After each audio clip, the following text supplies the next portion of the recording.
It's time for Supply Chain Now. Broadcasting live from the supply chain capital of the country, Atlanta, Georgia. Heard around the world, Supply Chain Now spotlights the best in all things supply chain.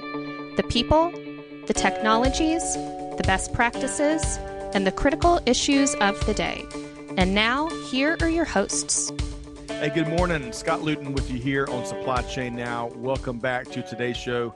Hey, on today's episode, we're continuing our Logistics with Purpose series where, we focus on organizations that are saving the world and changing the world in one way, shape, or form, powered by our friends over at Vector Global Logistics. Greg, I saw you wanting to go ahead and say hello. So, Greg White, you're one of we have a full staff of co-hosts here today. Greg, how you doing? I'm doing great. I'm looking forward to this. I love this series, right? And I really appreciate Enrique and the team at Vector bringing this to us. That's right. It's one of our favorites. So Greg White is our first co-host here. He's a serial supply chain tech entrepreneur and trusted advisor. Joining Greg here in our virtual studio is Enrique Alvarez, managing director with Vector Global Logistics. Enrique, how you doing? I'm doing great. Thank you, Scott, Greg, Kevin. It's a pleasure to be here with you guys, and I'm really excited about the show today. Kevin, thanks for doing this. It's awesome, and we admire everything you guys do, and I'm sure like the listeners are gonna get a better sense of why we admire them so much after the show too. Absolutely. And Enrique is doing a little foreshadowing in terms of our featured guest, which we're going to get to in 1 second. Totally forgot about that. I've been doing this for so long. I should know better. It's okay. There's plenty of Kevins. You still can. We're off script already. We don't know which Kevin you're talking about. Oh, boy. All right. We're going to have a lively crowd this morning. Sorry for that. No, you're fine. If that's the worst mistake we make all day, we'll be just fine. Yeah. Joining Enrique is Elisa Rodriguez, sales associate with Vector Global Logistics. Elisa, how are you doing? Hi, everything's great. Thank you. Thank you so much, Kevin, for being here with us. We are very excited for this new podcast. Agreed. All right. So, quick programming note before we bring in the illustrious featured guest here today that we're all excited to talk more about is if you enjoyed today's episode, this installment of Logistics with Purpose, hey, check us out and subscribe wherever you get your podcast from. We publish Monday through Friday as a Supply Chain Now team works hard to cover global supply chain, which is a tall order for sure. Okay. I want to welcome in our featured guests here today. You've heard us all already reference him just off stage. Kevin Carvajal, in-kind logistics officer for the Office for International Programs at Salesian Missions. Kevin, how you doing? Hi, Scott. Good morning, all. I'm great. All right. So I've got to own it. Please correct my pronunciation of your last name. Did I butcher that terribly? I've had worse, but no. I mean, let's say the Anglo version of it would be Carvajal. Okay. Carvajal. All right, give us your version. Come on, let us hear it. Carvajal. There we go. Okay. Yeah. So I appreciate your explanation of that, and we're going to strive to get that right throughout the interview. I've been known to mispronounce my kids' names, to be fair and transparent, but regardless, really appreciate you spending some time out with us here today. Obviously, the Vector team speaks very highly. Your ears have been burning, and we're looking forward to diving in more about who you are and what you do, and of course, what Salesian Missions is doing. Okay, so Kevin, up front, before we get into kind of talking shop, would love to learn more about you and where you're from. And you got to give us a couple of stories from your upbringing. Yeah, sure. Well, I think I can say, I had a pretty, I guess, traditional type upbringing. Born and raised, in New York, suburban New York. I had my parents, my sibling, older sister. We pretty much parents immigrated from South America, from Ecuador, when they were teenagers. Over the years, it was always having that connection, affinity with their birthplace, Ecuador. So that, throughout the years, I had several interactions with some family that was still remaining over there and whatnot, and the opportunity to travel there quite frequently. And actually, those, I mean, anecdotally speaking, I can give you several stories, but one that really sticks with me and something that kind of can transfer to, even now in my professional, demeanor right now is the opportunity once that I had it was probably, I was around 12 or so. Sister was finishing high school. She had to do some community service hours. So we both went to a center, a home for street children. And it was a center that really, coincidentally, now is actually part of Salesians, the Salesian congregation. Don Bosco, over there, it's and in most cases it's considered, Don Bosco schools and centers are where the most vulnerable, reside. In this case, it was a center for street children. So And we Kevin, had the where yeah. was this? Where was this center at again? This center was in Quito, Oh, Ecuador. So we it was called Chicos de la Calle, Mi Caleta, Chicos de la Calle, and it was a wonderful opportunity there that we had just to interact with these wonderful children. Pretty much, just playing with them, having the opportunity to just hear them, listen to them, play, kick the ball around with them, the soccer ball. So that was one of the, I guess, fondest memories that I have, primarily of Ecuador, and that pretty much over the course of those years, I guess, really it became where I started to have a great affinity for traveling, for being in Ecuador, learning the culture. And until, it was until probably my junior year of high school that I really decided to convince my parents and work with them to see if I can do at least a year abroad in high school, study abroad there. So I was with some friends and family that I had over there. We were able to locate an American school, the American School of Quito there. It was a fully accredited school, U.S. school there that was that had been there for well over 100 years. So it took a lot of convincing, to convince my parents, work with them to see if they wanted to send me there, even though obviously they weren't going to be there. I would probably be under the care of an uncle of mine and his family. But it was a great opportunity. They gave in, and I went there for. Yeah. So that was my junior year of high school.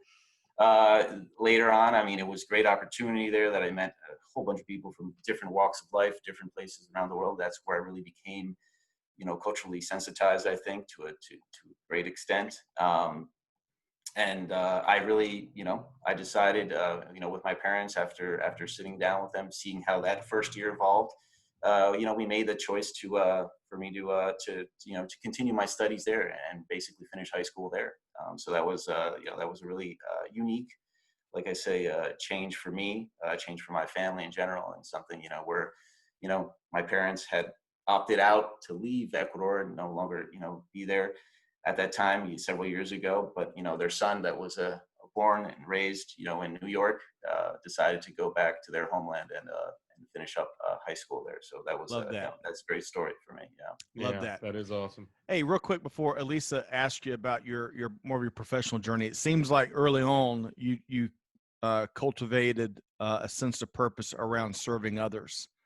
You were talking, especially I heard it loud and clear as you were talking about you and your sister in the center down in Quito, Ecuador, and kind of how much you value those interactions where you're giving those children hope. It sounded like, to me at least, some attention and some engagement, what they were maybe lacking. Is that sense of service, was that started in your formative years there? Yeah, I definitely think so. Because I think, after that experience, and obviously in high school, and also committing to certain hours of service there, also, in high school in Quito, I think it later transpired into my later time there, also both finishing, some of my schooling there, also, at undergrad level, and then beginning to work, professionally there in Ecuador. It was always I attempted to have that sort of connection, with service as well. I think, in our life we can't set aside the fact that, we may work for, whether it's a for-profit industry or non-for-profit, but there always has to be a sense of purpose and a connection, I guess, with the local community, and to attempt to, hopefully build more, strive for better outcomes. And I think, if we have the opportunity to do that as a person, and to interact with those folks that probably are more vulnerable, then I think, it just, it's an opportunity for everyone to just embrace that, that sense of empathy and of, solidarity with others. Well put. Wow. Okay. Mm-hmm. All right, Elisa, let's dive into Kevin's professional journey. Okay, Kevin, could you please tell us about your professional journey prior to current role? How do you shape your value? Yeah. Okay. So, well, this journey, I guess it started part of, like I said, with, the anecdotal references of Quito, of Ecuador. I think a lot of it has to do with, my stint and time there in Quito, Ecuador. I had the opportunity when I was probably in my last year of undergrad work in Ecuador. I was, doing undergrad. I double majored in business administration and marketing.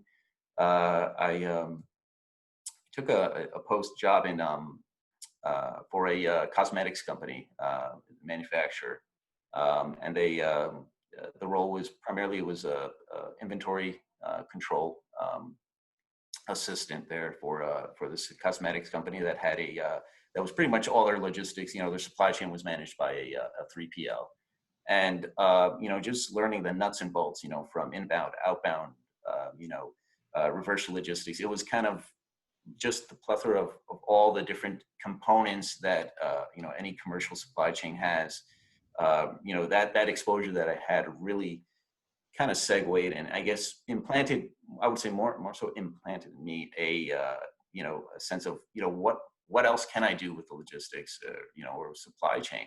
I said, I definitely want to professionalize my, my skills, and this, take it from having this great experience of working with, this company to, hopefully transition to something larger. So I said, it's time for me to pursue some activity and pursue a master's degree in logistics. I went to for close to a year and a half to Barcelona, Spain, to pursue that that activity.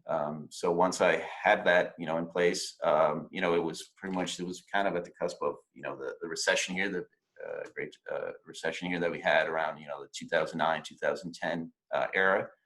And, when I was coming back, I thought I was, you kind of are naively think that you'll just find a job, would be able to work. And put all my those skills to work. But it was vastly challenging during that time to find something here in the States. So I had some friends, I had some whatnot, and other people that told me, hey, at the time, actually, the recession really didn't afflict so much or impact, Latin America. Latin America, on the contrary, was kind of striving. Things were going well over there. There was a lot of growth opportunities. So I decided to head back over there and pretty much do that, and start, working on my own in different entrepreneurial activities. And at the same time, I took another post as a logistics coordinator for a civil engineering a company that was doing a lot of civil, works for with the government and other local municipalities. And that's basically how everything just came about, with learning more about logistics, getting into the nuts and bolts of it, and that's something that really has stuck with me and really continues to really keep me active. So, man, that's a fantastic story. First of all, the breadth of your education, some in Ecuador, some in the States, some in Ecuador, some in Spain, and then coming back to the US and then back to South America. And at that time, Kevin, I wish I knew you. I had a technology company, and we did a ton of business in Latin America, and spent a lot of time in Ecuador and Bolivia and Colombia and Chile and Peru down there. And man, we could have used somebody like you. And right around that time too. But all right, so somehow we got you back to the States. So tell us about how you wound up at Salesian Missions, and and what the company is about too, please. Yeah, that's a great question, and I love that question because it's it's very personal, and at the same time, it's something that is also very professional. It was basically the driver there was, contrary to what was happening in 2008, 2009, 2010 in Ecuador and Latin America, come this time was about 2013, things were going sour, in Ecuador. You had a lot of these, the governments, leftist governments, socialist governments, pretty much enforcing a lot of things. They drained these countries, and then the economy put, their priorities above the people's priorities. And, work was, growth really wasn't there. The country was in shambles. So at the time I was with my fiance, we decided, okay, this is an opportunity, I think, for us to look for, new horizons. And so we decided, okay, we'll get married, but I will go first, head back to the States, and see what happens now. So I found a temporary, gig, working with a nonprofit, and in New York City. And that's pretty much where I said, hey, there could be something more to this. I was doing, I've always been focused. I always thought I was going to be in the for-profit business, working supply chain for-profit, obviously enterprise. And I said, well, why not pursue something that, my passions, culture, learning about, international perspectives, supply chain, logistics, what else can be done? So I really just started using those keywords, in different search engines, LinkedIn and whatnot. And lo and behold, Salesian Missions had a post, had a vacancy. It was for, at the time, it was property and logistics associate. So that was something I definitely jumped on. I saw that I had that connection with it. I remember, back in my head, I was thinking, hey, Salesians. I really didn't make that connection yet. What happened several years ago when I was 12 years old at a Don Bosco center in Quito, that there was a connection there. It didn't happen probably until I actually had the opportunity to meet with the folks, Salesian Mission folks, and discuss this and just begin to know that, Salesians, this congregation, the Salesian congregation was, in fact, their direct beneficiary, right? So that's something that really, like, I can say that's basically how, that's the evolution of, I guess, my professional career, basically. That's awesome. I mean, I have to tell you, I have family in Argentina, and I don't know how you feel about this, but every time you leave, you feel at once privileged to be able to get out when the getting is good. And Argentina is as volatile as any Latin American country. And at the same time, you feel guilty to have the privilege to get out, and somewhat, I don't know what to say, sad for the people who have to stay, but somehow they manage, right? And I think that is a testament to people's resiliency to be able to manage through those frequent, unfortunately, times of crisis in South America in particular. But so sorry, that was mostly a personal statement, Kevin. but I wonder if you have get some of those sort on this show, right, Greg? Yeah, I wonder if you have some of those, some of those moments as you went and left Ecuador, first of all, but then also tell us about Don Bosco, and tell us about Salesian Missions and that connection, first of all, so people have a frame of reference, and then tell us about what the company, or what the organization does. Yeah, yeah, great. Yes, I do have those those instances where definitely you might have some sort of remorse, or I would say you might feel sometimes guilty for leaving, and not necessarily being there to kind of roll with the punches.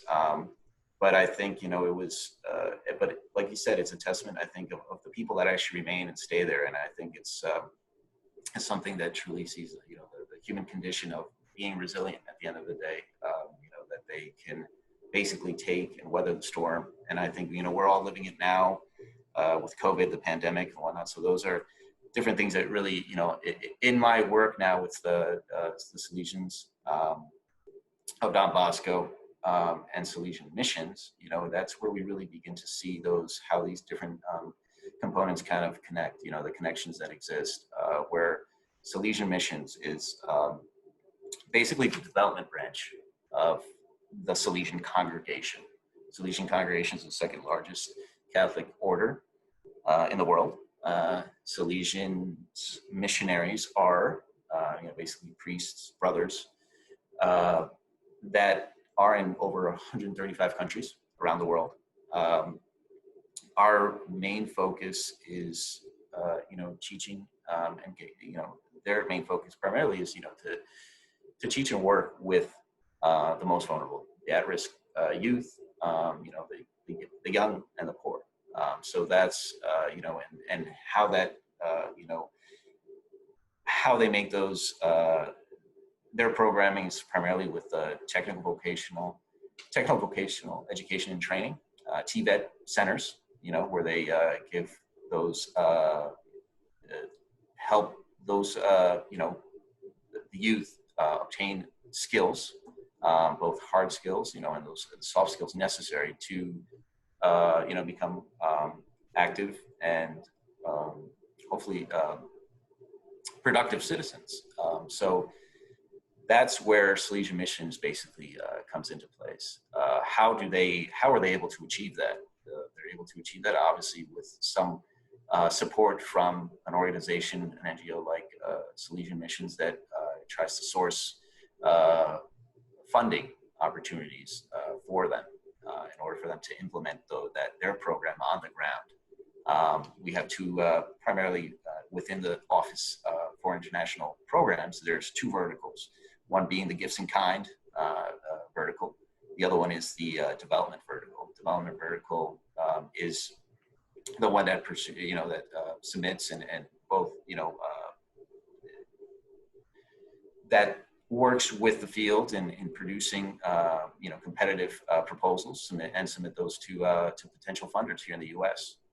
The other one is obviously gifts in kind, the one that program, that specific component vertical that I oversee, is probably pretty much the same thing. It's also sourcing those goods and working on the logistics of those goods from point A to point B.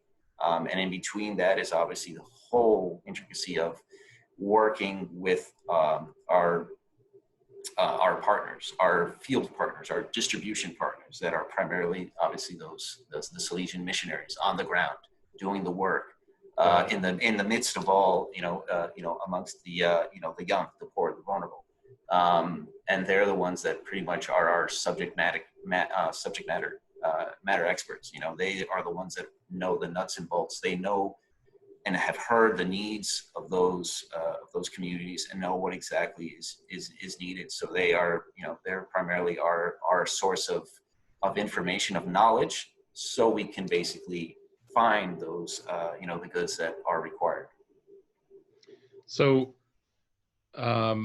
your title is in-kind logistics, and you mentioned in-kind, right? And Scott reminded me, we were talking to an organization, an African organization, that said no product, no program, right? That it really comes down to something that simple. So tell us about what your role is and the part that you play in getting the necessary goods or whatever to the subject matter experts or to the recipients of your programs and that sort of thing? Yeah.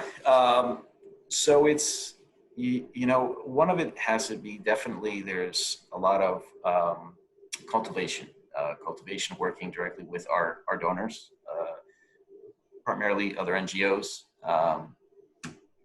corporate America, you know, just working with them and cultivating, you know, primarily before that, probably prospecting, cultivating these relationships, putting the Salesian Missions brand, or in this case, the Salesian of Don Bosco brand before them, telling them more about the programs that we have on the ground, what the Salesians of Don Bosco are doing for, you know, the young and the poor.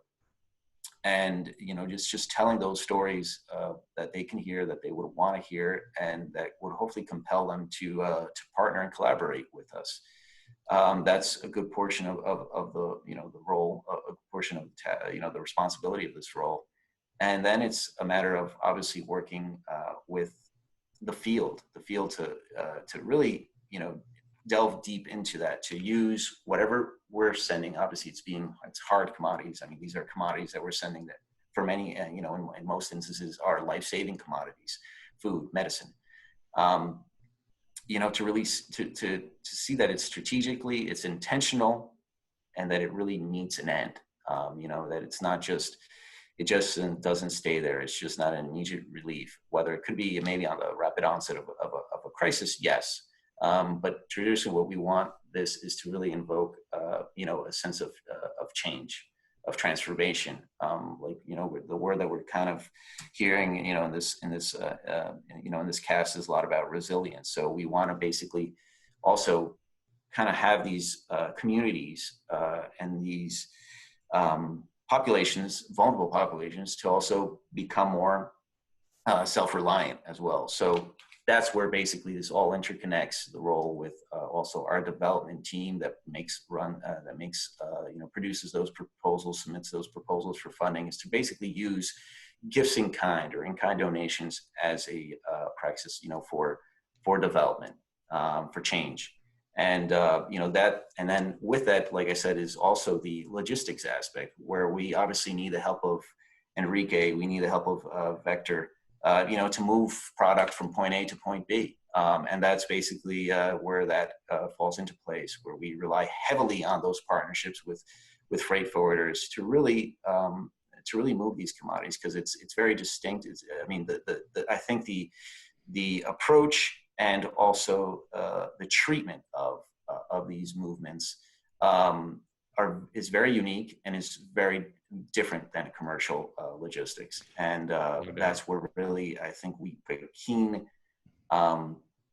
we put a keen, you know, a keen eye on, you know, who we're working with. We want them to also have a sense of intentionality, of really wanting to work with, you know, organizations like ours that are, you know, both in international development and relief, where we, you know, can work together and collaboratively work to, you know, to achieve a good outcome, right? Because, you know, in the end of the day, this is a partnership. You know, we are different stakeholders. This is a large chain of actors that really have to be, you know, in sync. And your job essentially is to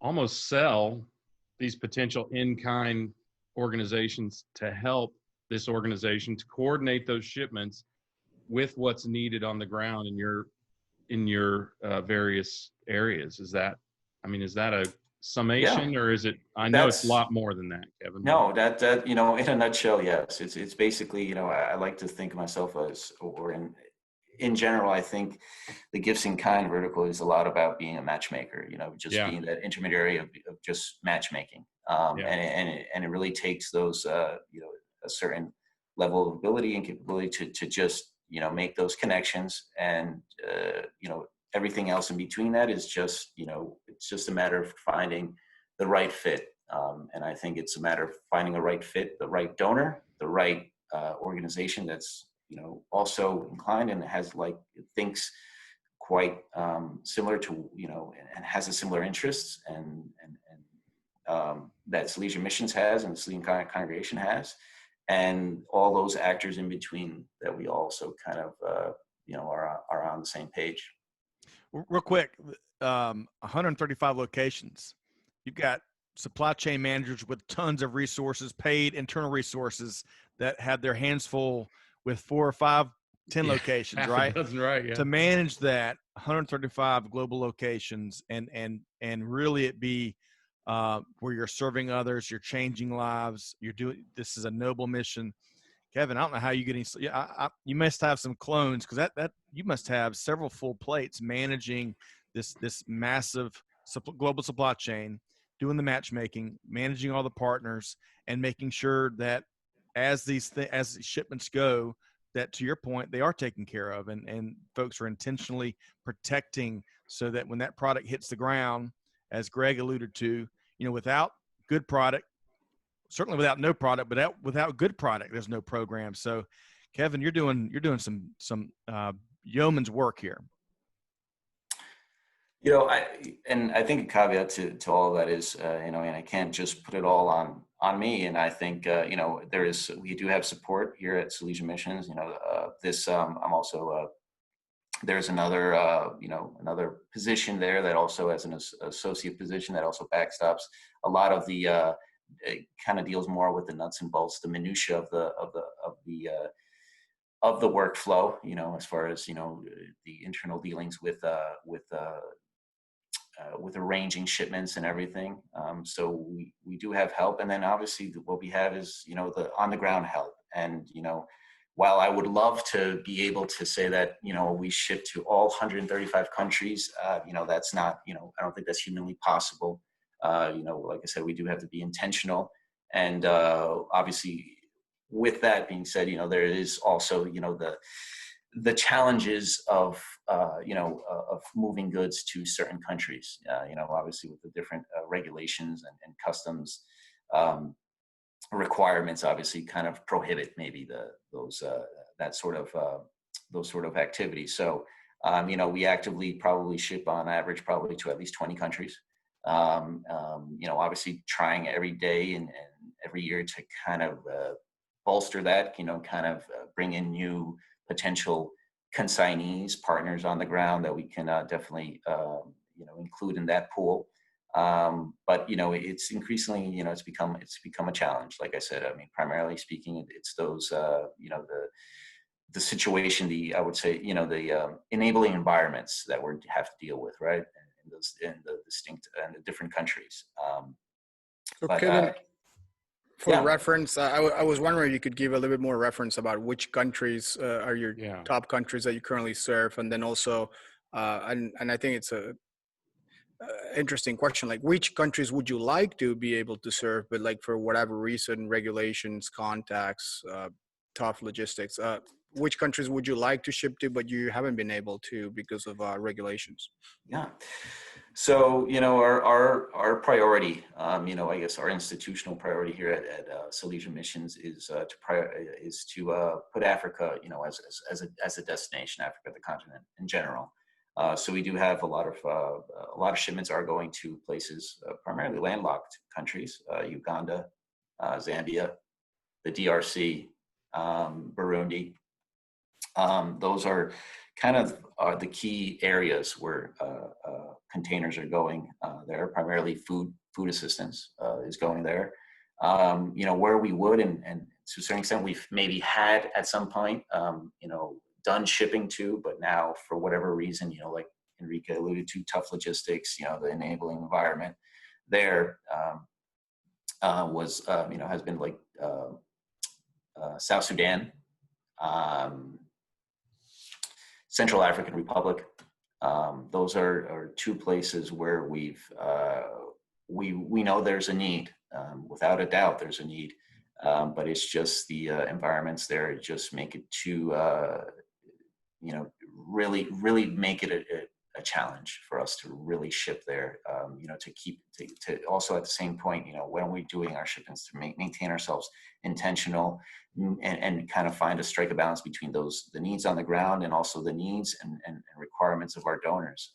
And when we really can't make those things work, in line and be balanced, then that just really isn't a good deal for us. And we just can't, without it, we can't really just go on doing something like that by shipping something that we just can't have control over. So that's something that, looking forward, I mean, that's something that we would like to hopefully, pin down and find a way to successfully move cargo there. So I'll interpret a little bit for Kevin so he doesn't have to say it. When he says enabling environment, what he means is corrupt and oppressive governments that don't allow the gifts and the goods to get to the people who really need it. So he doesn't have to say that, knowing that based on some of the countries you've named there. And it's so true, Greg, because it's not only frustrating for him and his organization and some of us as well, but it requires it's a completely different component, right? You can have the donors, you can have the people in the ground, you can have the logistics, you can have everything set up, and then you still have to deal with this completely random request or regulations that are preventing people to help each other, basically, right? So it doesn't make any sense to a lot of us, and so I guess that kind of speaks even higher on Kevin's kind of character and patience and just the whole team, like how strategic they are and how they think about impact and which has the best return on the investment, basically. And yeah, hopefully if some of those countries are listening to us right now, well, it reminds me, we want to help. Why don't you just let us help? Well, and it really goes to the spirit of the organization, and frankly to Kevin's spirit that he so diplomatically positions it, right? Because it's a frustrating situation, even when you're not in the middle of it, even when you just observe it, it's very frustrating to watch. And for them to have, Kevin, you and Salesian, to have that spirit of just continuing to try and make progress, to do what you can to enable it, to accommodate it to whatever extent you can so that it helps to improve the environment for the people you intend to help. I think that's commendable in a major way. What it reminds me of, Greg and Enrique and everyone, but Greg and Enrique have been privy to these conversations with Jasmine and Gooder. And Greg, one of your favorite quotes that we've been talking about religiously is that in terms of hunger, it's a logistics issue. And by logistics, I would throw in the regulatory, these, cross-border issue, all that stuff, for the sake of that.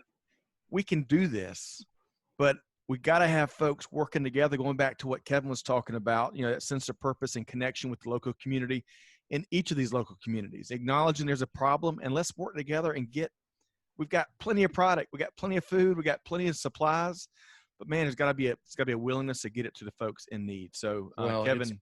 It's more than that. This is not a lack of willingness or bureaucracy. This is as intentional as Kevin and the folks at Salesian are about getting goods and assistance to people. These governments are as intentional in co-opting, basically stealing and using it for themselves or trying to sell it to these people. So that frankly is something that's not news if you follow a lot of charitable organizations around the world. But that's something that it's difficult for a group like Salesian to get past that.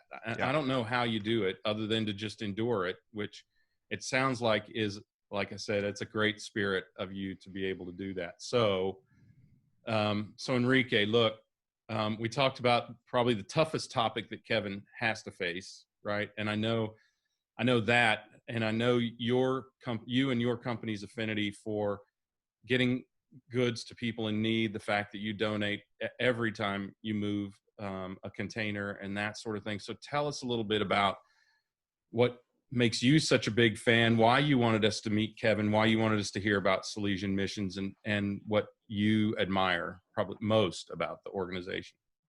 Yeah, no, it's a very traditional organization.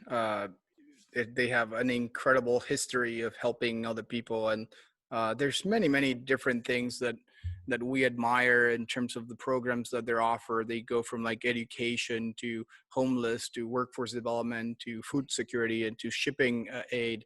So it's a very well-rounded, very strategic, cohesive with a huge history kind of organization. So it's what I personally admire about them is it's just they want to help children, and education is key for Salesian Missions, and me personally, and I believe Vector as a company shares that same notion that education is very important. So giving children hope, giving children an opportunity, I think is going to make the whole world better. And so Kevin runs a tight ship.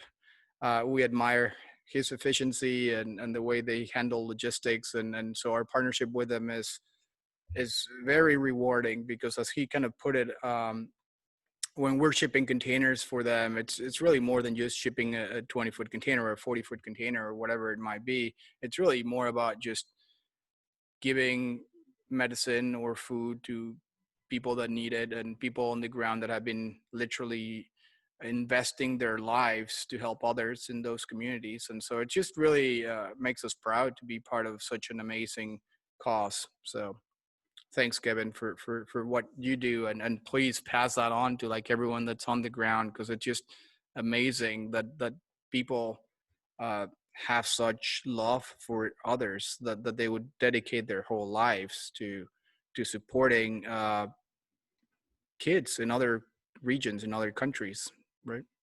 Yep. All Yeah, right. no doubt. So let's stick with that, Enrique. But let's broaden the scope a bit. And this has been surprisingly broad. I mean, these are some big. When you serve 135 countries. Yeah, they have a lot of experience. Right. Yeah. But I know we're curious about what else is between Kevin's ears, really, when it comes to global business. Yeah. So now, Kevin, in general, I mean, with everything that's going on this year, and it's been a pretty interesting year for all. Like, how are you managing everything, and what kind of like information or what kind of indicators do you pay closer attention to when it comes to managing an already complex logistics network under such kind of challenging and unique circumstances like the ones that we're living with coronavirus and racial inequality and a lot of other problems that you're probably facing at the same time as you're trying to match the donors with the potential help? Yeah, thanks for that. So I think, in this ever-changing environment that we've had and that we're faced with, that being the pandemic, the different aspects of racial tensions, and just in general, I think there's something to be said that has to be said about humanitarian work, humanitarian logistics, and I think is that we've always been faced with uncertainty, without a doubt. That's just the nature of the beast for us, and even more so for the folks on the ground, those subject matter experts that are there day in and day out, working with the least of these, working with those that really are looking to be heard. I just feel that, Salesian Missions is just continuously finding a way to just work through that, finding a way to obviously to make everything work in the sense where we can strongly advocate for those needs, strongly advocate for what, they have, what they need, and what they can definitely, bring, long, for the long term. And I think, some of those pressing things are definitely, when we're doing a shipment now, in the past few months, obviously, some of the things, logistically speaking, that has given me,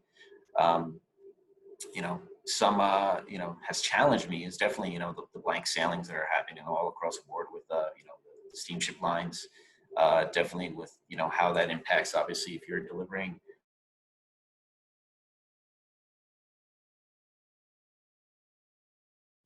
drivers, truckers aren't able to really aren't willing to work, or just aren't able to work for whatever reason, given the situation, the pandemic, and the cross-border activities that are obviously happening, the laws, or I say the regulations that are also happening there with the different government bodies that are requiring truckers to quarantine and whatnot. So obviously that puts a damper on the whole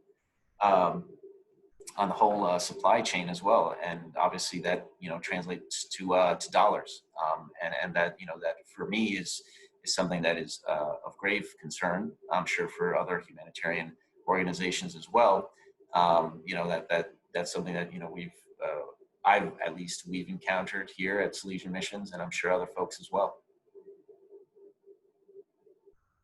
No shortage of challenges, whether you're in the nonprofit space or the for-profit space. 2020, it goes without saying, it's been an incredibly challenging year on a variety of levels. But really admire you and your team's focus, like everyone here has said, to double down on these challenging years. I mean, every year is challenging given your mission, but to double down and just recommit to the folks you're serving is incredibly admirable. And hopefully some of our listeners can provide some resources and reach out to you and help make that a little bit easier, at least. Greg. That is such a great idea. People should reach out. So Kevin, tell us how can people reach Salesian Missions? How can they reach you, connect with you, even if they want to learn or share or donate or participate?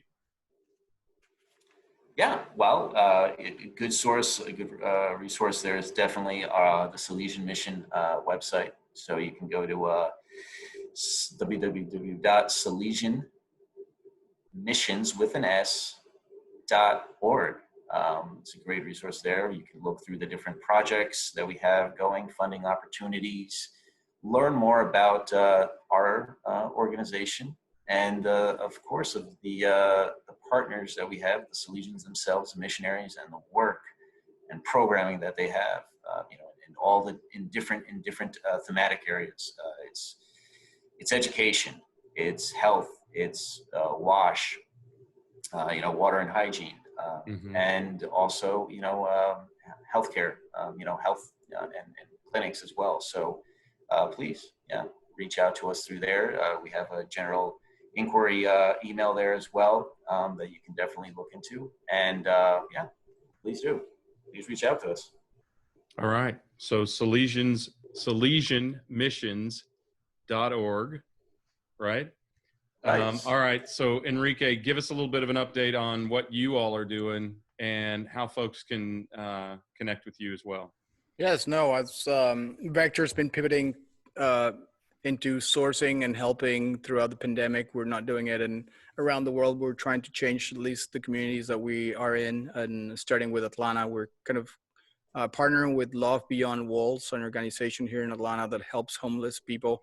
And we're trying to not only help them source some of their sinks, but also kind of trying to provide them with face masks and support in general with everything else that they might need to make sure that the vulnerable community of our homeless is safe and also healthy. Other than that, I just love working with Kevin and his team. I think they have a great company, and we would love to continue helping them in any way we can. And so if you're listening out there and you have a good heart and want to continue changing the world, just join us. We at Vector, we believe that a few caring people can indeed change the world. And I think it's clear that the world needs people like Kevin and his team more than ever before. So just don't be shy, contact Kevin, contact his company, and let's kind of try to together get out of this mess as soon as possible. Well put. Amen. And we're going to make it easy. We're going to put the link to Salesian Missions and the website into show notes, make it really easy there. We're going to put Kevin's LinkedIn profile. So if you got questions about how to get involved, you can reach out to him there. Yeah. And as always, if for some reason there's a challenge getting through, reach out to Enrique and Elisa and the Vector team. On that note, Enrique, how can folks reach out to you and Vector team?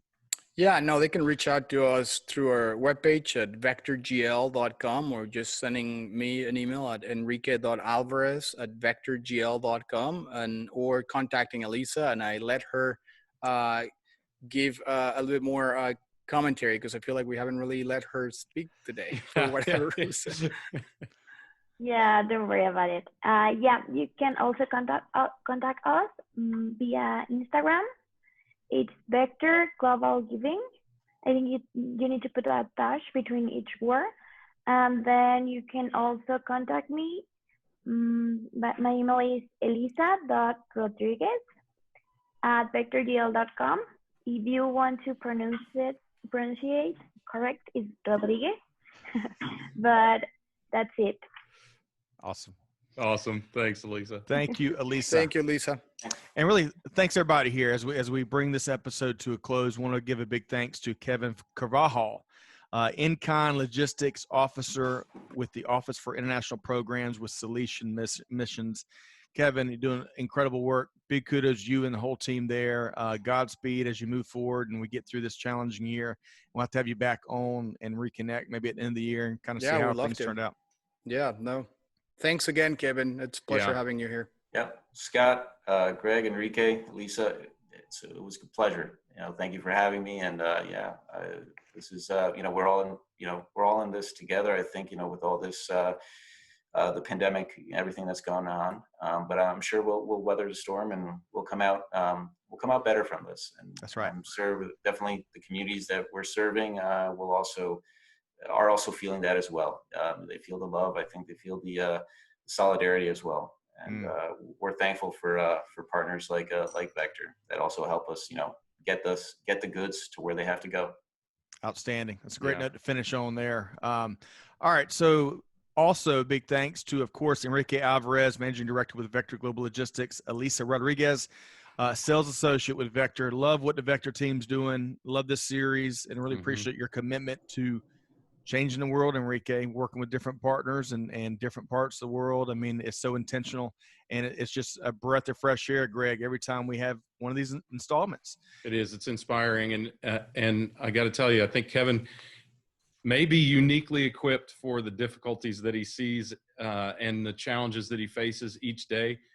Very level dude, man. I mean, whether he's talking about, being able to get a container through customs or real and violent oppression, man, he just deals with it. You can just tell. So you don't want to play cards with Kevin. I'm telling cards. No, good stuff there. To everyone, great conversation. To our audience, hope you enjoyed this episode of Logistics with Purpose on Supply Chain Now as much as we did. Wishing you all the best. Hey, we got to challenge our audience just like we challenge ourselves. Hey, do good, give forward, but be the change that's needed. And on that note, we'll see you next time here on Supply Chain Now. Thanks, everybody. Thank you, guys.